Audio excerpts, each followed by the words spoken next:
ఆర్థికంగా ఇండియా పరిస్థితి ఇంత బలహీనంగా ఉందా? ఒక్క యుద్ధం వస్తేనే తట్టుకోలేక అల్లాడిపోవడం కాదు, అతలాకుతలమై జనం జీవితాలు తిరగబడే పరిస్థితి వచ్చేస్తా ఉందా? పెట్రోల్ డీజిల్ వాడకాన్ని తగ్గించండి, బంగారం కొనకండి, ఖర్చులు ఎక్కువ పెట్టకండి, ముందున్నది సంక్షోభం అని స్వయంగా ప్రధాని మోడీనే చెప్పడం చూశాం కదా. पेट्रोल डीजल का उपयोग कम करना होगा, खाने का तेल कुछ कमी करें.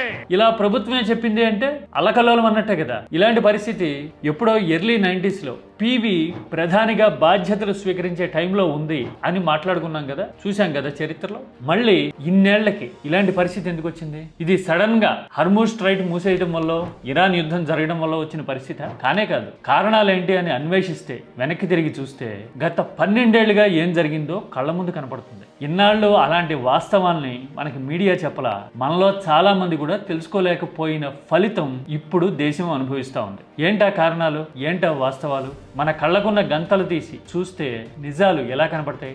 నేను ఒక 3 ఇండికేటర్లు చూపిస్తా. వాటికి ఆధారాలు, ఆర్గ్యుమెంట్స్, డేటా పక్కాగా ఉంటాయి. దాంతోపాటు అసలు ఇలాంటివి మనకెందుకు తెలియలే ఇంతకాలం అనిపించే ఆర్గ్యుమెంట్ కూడా వాటిలో ఉంది. అవి చూస్తే సంక్షోభానికి అసలు కారణం ఏంటో, ఇలాంటి కల్లోలానికి అసలు పునాది ఎప్పుడు పడిందో మనకు అర్థమవుతుంది. నేను ఇంకో మాట కూడా చెప్తున్నా. అంతర్జాతీయంగా ఇండియాలో పరిణామాల్ని, పరిస్థితుల్ని ప్రపంచం ఎలా చూస్తోందో మనం మాట్లాడుకుంటూ ఉన్నాం కదా. మన దగ్గర మాత్రం ఇప్పటికీ చాలా మంది, ఇదిగో ఈ కామెంట్ చూడండి, ఇలా వాస్తవాలు మాట్లాడితే ఏదో ఆక్రోశంతో రియాక్ట్ అవుతున్న పరిస్థితి కనపడతా ఉంది. I respect your opinion sir, కానీ ఒక రిక్వెస్ట్ కూడా, మన అభిమానం అనేది ఎదుటోళ్ల జీవితాలు మూల్యం చెల్లించాల్సిన పరిస్థితిలో ఉంటే గనక అది మనతో పాటు మన సొసైటీకి కూడా ఇబ్బందికరం. అందుకోసమని ముందు వాస్తవాలు మాట్లాడదాం. జెండాలు, ఎజెండాలు తర్వాత మోసుకోవచ్చు. పైగా నేను ఇదేమి ఇప్పుడు మాట్లాడుతున్న విషయం కాదు, కొన్ని నెలల కిందట నేను చెప్పిన మాట ఇప్పుడు ఎలా నిజమైందో వీడియో చూపించి మరీ కోట్ చేస్తా. కీటాక్స్ సబ్జెక్ట్ ఎంతో, సబ్స్టాన్స్ ఎంతో, లాజికల్ గా ఎంత ప్రాక్టికల్ అర్థమైపోతుంది. మరి చూద్దామా డీటెయిల్స్ అన్ని. पाकिस्तान की करेंसी नहीं गिरती, क्या कारण है? हिंदुस्तान का रुपया पतला होता जा रहा है.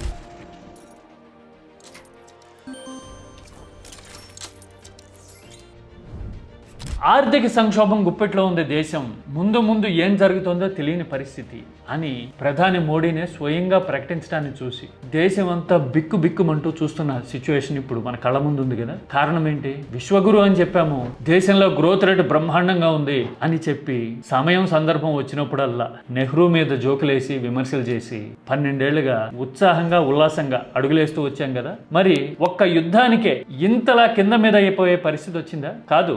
దీనికి కారణం గత పుష్కర కాలంగా జరుగుతున్న పరిణామాలు. అవేంటో ఒక 3 ఇండికేటర్స్ చూస్తే మనకు అర్థమైపోతుంది. ఒకటి గ్రోత్ రేట్, రెండోది పావర్టీ ఇండికేటర్స్, మూడోది ఇన్వెస్ట్మెంట్.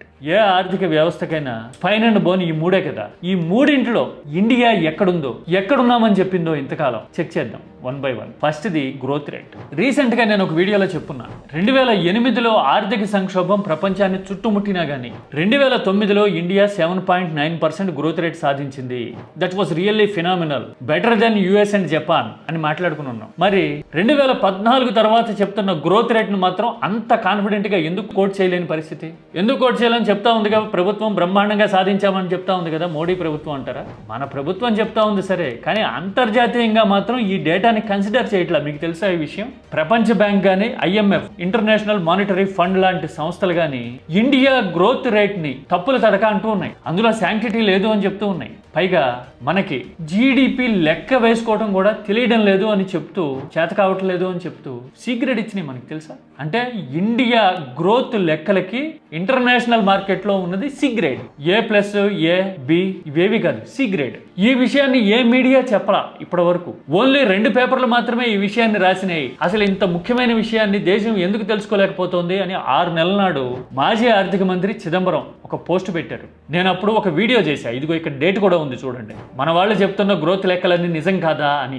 ఆ వీడియో లింక్ కామెంట్ లో పెడుతున్నా చూడండి. అసలు విషయాలు ఏంటనేది అర్థమవుతుంది. ఐఎంఎఫ్ లాంటి సంస్థలు ఇలా ఎందుకంటున్నాయి? చాలా కారణాలు ఉన్నాయి. మెథడాలజీని కేంద్ర ప్రభుత్వం మోడీ హయాంలో 2015లో మార్చేసింది. మార్చి వాళ్ళకి అనుకూలంగా ఉండే డేటాను మాత్రమే బయట పెడతా ఉన్నారు. కనీసం 2% ఎక్కువ చేసి చూపిస్తున్నారు గ్రోత్ రేటు అని చెప్పడమే కాదు, గ్రోత్ రేటు ఉండుంటే గనక అన్ఎంప్లాయ్మెంట్ రేటు ఎందుకని ఎక్కువ ఉంది ఇండియాలో, ఇన్వెస్ట్మెంట్ రేటు పెట్టుబడుల రేటు ఎందుకు తక్కువ ఉంది అని IMF క్వశ్చన్ చేస్తా ఉంది. ఇప్పుడు ఆ క్వశ్చన్స్ అన్ని నిజం అనే విషయం అర్థమవుతా ఉంది కదా. పైగా అంతర్జాతీయ సంస్థలన్నీ ఇదే విషయాన్ని రైజ్ చేసినాయి.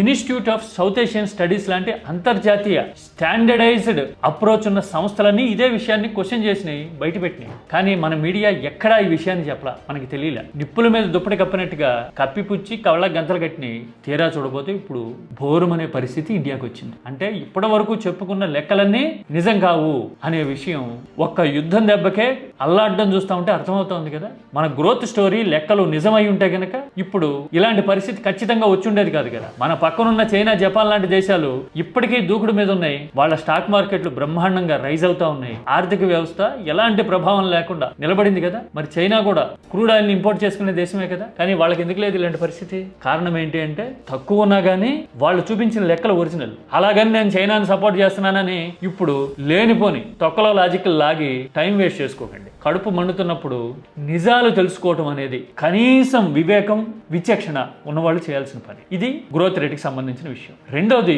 పావర్టీ, పేదరికాన్ని నిర్మూలించేశాము. తీవ్ర పేదరికం దేశంలో 22% నుంచి 2% తగ్గిపోయింది.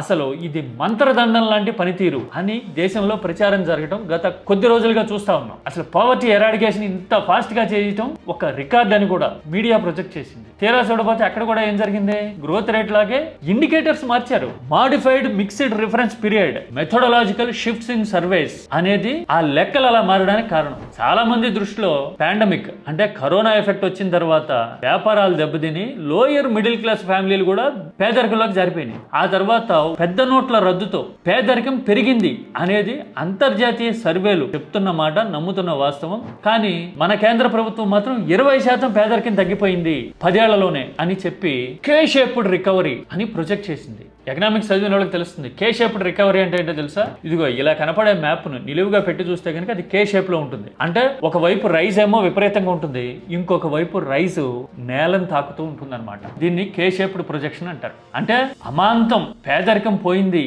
అని ఇలా కే షేప్డ్ ప్రొజెక్షన్ చూపించడాన్ని డ్రామాటిక్ షిఫ్ట్ అని ఇంటర్నేషనల్ మీడియా రాసింది. అంటే నాటకీయంగా ఉంది ఇది అని చెప్పింది. ఇదే విషయాన్ని మోడీని అడిగితే ఏం చెప్పారో తెలుసా? 2024 ఎన్నికల ప్రచారంలో ఒక మీడియా సంస్థ మెత్తగా ఈ విషయాన్ని అడ్రస్ చేయడానికి ట్రై చేసింది. వాళ్ళు అడిగిన క్వశ్చన్ చూడండి. गरीब है और गरीब होते जा रहे हैं कि भारत की इकोनॉमिक ग्रोथ इस वक्त के शेप्ड है. చూసారుగా, ఇండియాలో ధనవంతులు మరింత శ్రీమంతులు అయిపోతున్నారు, పేదలు పేదవాళ్ళు అయిపోతున్నారు మీ పాలసీల వల్ల అంటున్నారు కదా. దీనికి సమాధానం ఏంటి అని మోడీని అడిగారు. ఆయన ఏం చెప్పారు చూడండి. सबके सब गरीब होने चाहिए, एक तो एक उपाय ये है कि भाई कोई डिफरेंस ही नहीं रहेगा. అందరూ పేదలుగానే ఉంటే సరిపోతుంది కదా అని నిష్ఠూరం వాడారు కదా. పైగా ముందు నుంచి మన దగ్గర పేదలే ఉన్నారు కదా అంటున్నారు. అంటే ధనవంతులు పెరిగితే ఏడుస్తున్నారు మీరు, అందరూ పేదలుగా ఉంటే సరిపోతుంది పీడపాయ అన్నట్టుగా మాట్లాడారు. అంతే తప్ప తమ విధానాలు ఎలా ఉంటాయో, లాంగ్ రన్ లో ఎలాంటి ఫలితాలు ఇచ్చే అవకాశం ఉందో, లేదంటే పేదరికం నుంచి జనాన్ని బయటేయడానికి ఎలాంటి విధానాలు అనుసరిస్తున్నారో ఎక్స్ప్లెయిన్ చేయటం కానీ, సబ్జెక్ట్ ఓరియంటెడ్ గా, సబ్స్టాన్స్ ఓరియంటెడ్ గా మాట్లాడడం కానీ ఉందా? నిష్ఠూరం ఆడడం ఇలాంటి విషయాల మీద మనం కళ్ళారా చూసాం కదా. అర్థమైందో లేదో అదొకటే పాయింట్. ఆయన అయితే ఆల్రెడీ చెప్పేశారు ఆయన విధానం ఏంటనేది. అంటే పేదరిక ఇండికేటర్స్ కూడా ఇంతకాలం చెప్పినవి నిజం కాదు. దేశంలో ఒకవేళ పేదరికాన్ని ఆ స్థాయిలో ఎరాడికేట్ చేస్తుంటే ఇప్పుడు ఇంత షేక్ అవ్వాల్సిన పరిస్థితి వచ్చేది కాదు, ఇంత ప్రకంపనలు వచ్చేవి కాదు దేశంలో అనేదైతే నిజం కదా. ఇది రెండోది. ఇక మూడోది ఇన్వెస్ట్మెంట్. ఇండియాలో ప్రైవేట్ ఇన్వెస్ట్మెంట్ ఆల్మోస్ట్ మ్యూటెడ్ అని దశాబ్ద కాలంగా ప్రపంచం అంతా మాట్లాడుతూ ఉంది. ఇండియాలో ప్రైవేట్ ఇన్వెస్టర్లందరూ వెయిట్ అండ్ వాచ్ ధోరణిలో ఉన్నారు అని చెప్తూ ఉన్నారు. అది కూడా చాలా మెత్తగా చెప్పినట్టు. వెయిట్ అండ్ వాచ్ ఏంటి? 10-12 సంవత్సరాల పాటు పెట్టుబడులు పెట్టలేదు అంటే పెట్టుబడి పెట్టాలనుకోవట్లేదు అని కదా అర్థము.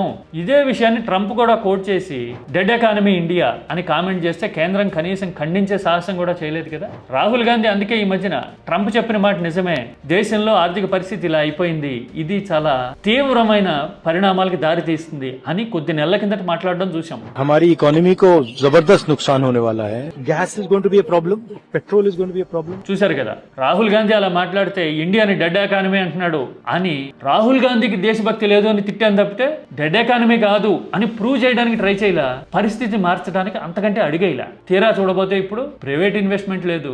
రఘురామ్ రాజన్ లాంటి వాళ్ళు ప్రైవేట్ ఇన్వెస్ట్మెంట్ వస్తేనే గడ్డు కాలం నుంచి బయటపడే పరిస్థితి ఉంది అని కరాఖండిగా చెప్తూ ఉన్నారు కదా. రఘురామ్ రాజన్ అంటే ఆర్బీఐ మాజీ గవర్నర్, మన్మోహన్ సింగ్ హయాంలో తీసుకొచ్చారు, మోడీ హయాంలో ఆయన్ని సాగనంపడం చూశాం కదా.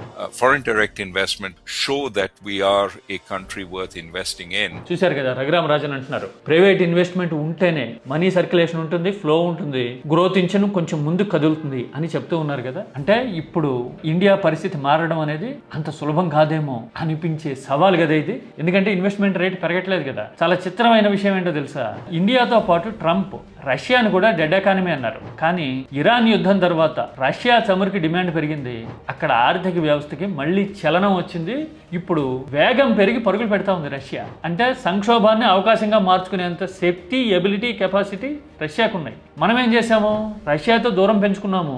రష్యా నుంచి క్రూడ్ ఆయిల్ కొనాలో వద్దో అమెరికా డిసైడ్ చేసే పరిస్థితిలో ఉంది. ఫలితంగా మన ఆర్థిక విధానాలే కాదు, రాజకీయ దౌత్య విధానాలు కూడా అంతంత మాత్రంగా ఉండటం వల్ల అన్ని రకాల దెబ్బలు కలిసి తగులుతున్నాయి ఇండియాకి. ఇప్పుడు పైగా ఇండియాలో పెట్టుబడులు పెట్టడానికి మన వ్యాపారులు సిద్ధంగా లేరు. కానీ అమెరికాలో గత 50 ఏళ్లలో ఎప్పుడూ లేనంత భారీ స్థాయిలో మన అంబానీ రిఫైనరీలో పెట్టుబడి పెడుతున్నారు కదా. ఇది రికార్డ్ అని ప్రపంచం అంతా మాట్లాడుతుంది కదా. అంటే ఇండియాలో పెట్టుబడి పెట్టడానికి రెడీగా లేరు అంబానీ, అమెరికాలో పెడుతున్నారు. ఆ ఇండియా దిగుమతి చేసుకునేదే క్రూడ్ ఆయిల్, రిఫైనరీ ఇండియాలో పెట్టుకుని ఏం చేస్తాడు అని ఎవరన్నా అడిగితే అది అమాయకత్వం అవుతుంది. ఎందుకో తెలుసా, ఇండియా క్రూడ్ ఆయిల్ ని దిగుమతి చేసుకుంటా ఉన్నా కానీ పెట్రోలియం ప్రొడక్ట్స్ ఎగుమతుల్లో ఇండియా ప్రపంచంలో 4వ స్థానంలో ఉంది ముందు నుంచి. ఎందుకని, జామ్నగర్ ఏరియా నుంచి గుజరాత్, మహారాష్ట్రలో అన్ని పెట్రోలియం రిఫైనరీసే కదా. ఈ రిఫైనరీస్ బ్రహ్మాండంగా పనిచేయడం వల్లే ఇండియా పెట్రోలియం ప్రొడక్ట్స్ ని, క్రూడ్ ఆయిల్ కొని రిఫైన్ చేసి ఎక్స్పోర్ట్ చేస్తూ ఉంది. అంటే మన దగ్గర మార్కెట్ ఉంది, వరల్డ్ వైడ్ గా మనకి 4th ప్లేస్ ఉంది. కానీ మన దగ్గర ఇన్వెస్ట్ చేయగలిగిన కెపాసిటీ ఉన్న అంబానీ లాంటి వాళ్ళు కూడా అమెరికాలో పెడుతున్నారు పెట్టుబడి. అంటే ఆల్ ఈజ్ నాట్ వెల్ అని ఆ వ్యాపారులకు తెలుసు, అమెరికాకి తెలుసు, అంతర్జాతీయ మీడియాకు కూడా తెలుసు. తెలియంది ఎవరికి? మనకే. ఇంతకాలం చెప్పలా. ఇప్పుడు సంక్షోభం వచ్చిన తర్వాత చెప్పాల్సిన అవసరం రాకుండానే అందరికీ అర్థమవుతుంది ఆల్ ఈజ్ నాట్ వెల్, అంతా డిజాస్ట్రస్ గా ఉంది అనే విషయం తెలిసిపోతా ఉంది. మరి వాస్తవాలు ఎలా ఉన్నాయి? ముందు ముందు పరిస్థితులు ఎలా ఉండొచ్చు? చాలా గంభీరంగా ఉండొచ్చు. ఆర్థికంగా, ఉద్యోగాల పరంగా, మనీ సర్క్యులేషన్ పరంగా, ఆఖరికి ఫ్యూయల్ అంటే చమురు పరంగా పెను సవాళ్లు ఎదురవడం దాదాపు ఖాయంగా కనిపిస్తూ ఉంది. ఇలాంటి పరిస్థితులను తట్టుకోవడం ఎలా అనేది ఆలోచించడము, తెలివిగా ఇప్పటికన్నా కళ్ళు తెరిచి ప్రపంచాన్ని చూడడం అనేది, నేర్చుకోవడం, తెలుసుకోవడం అనేది అవసరం. అంతే తప్ప పార్టీల జెండాలు మోసో, ఎజెండాలు భుజాన్ని వేసుకునో ఫలానా వాళ్ళ విషయంలో అసలు వాస్తవాలు మాట్లాడడమే తప్పు అన్నట్టుగా బురద జల్లే రాజకీయాలు చేస్తే కనుక ఆ బురదలోనే బతకాల్సి వస్తుంది. ఈ జ్ఞానం, ఈ తెలివి ఇప్పటికన్నా అందరికీ రావాలి. చాలా మందికి ఉంది, ఇంకొందరికి అంటే అందరికీ రావాలి అని కోరుకుంటున్నా నేను. దాంతోపాటు ఇప్పుడు సోషల్ మీడియాలో దేశవ్యాప్తంగా ట్రెండ్ అవుతున్న ఒక ఫైల్ వీడియోని మీకు చూపిస్తా. ఏంటా వీడియో? ప్రధానమంత్రిగా దిగిపోయే ముందు చివరి ప్రెస్ మీట్లో మన్మోహన్ సింగ్ చేసిన కామెంట్లు. ఇవి వ్యక్తిగతమో రాజకీయమో అనుకునే కంటే పాలసీ పరంగా మన్మోహన్ చాలా సున్నితంగా, చాలా కంపోజ్డ్ మేనర్ లో ఏం చెప్పారో చూడండి. Discussing the merits of Mr. Narendra Modi, I sincerely believe that it would be disastrous for the country to have Narendra Modi as the Prime Minister. చూశారు కదా, మోడీ వస్తే ఆర్థికంగా, విధానపరంగా దేశానికి పెను సవాళ్లు, గడ్డు పరిస్థితులు వస్తాయని. మన్మోహన్ సింగ్ మన మధ్య లేరు, కానీ ఆయన చెప్పిన మాటలు మాత్రం నిజం అవ్వడాన్ని 150 కోట్ల మంది ప్రత్యక్షంగా చూస్తూ ఉన్నారు కదా. కొంతమంది వాస్తవాలు గ్రహించవచ్చు, కొంతమంది గ్రహించలేకపోయి ఉండొచ్చు, లేదంటే గనక వాస్తవాలు బయటపడకుండా ఇప్పటికీ కప్పిపుచ్చాలని ట్రై చేయొచ్చు. కానీ నిజం నిప్పు లాంటిది. ఆ నిప్పు సెగ తాకుతున్నప్పుడైనా తెలుసుకుంటే, కళ్ళు తెరిస్తే బుగ్గి కాకుండా భవిష్యత్తుని కాపాడుకోవడానికి కొంతవరకు అయినా అవకాశం ఉంటుంది. అవునా కదా? మీరే ఉంటారు. ఇలాంటి ఆర్థిక సంక్షోభానికి అసలు కారణం ఏంటి అని అడిగితే ఇంత చూసిన తర్వాత మీరేం చెప్తారు? కామెంట్ సబ్జెక్ట్ ఓరియంటెడ్గా పార్లమెంటరీ లాంగ్వేజ్లో మాత్రమే చేయండి. This is key tax request.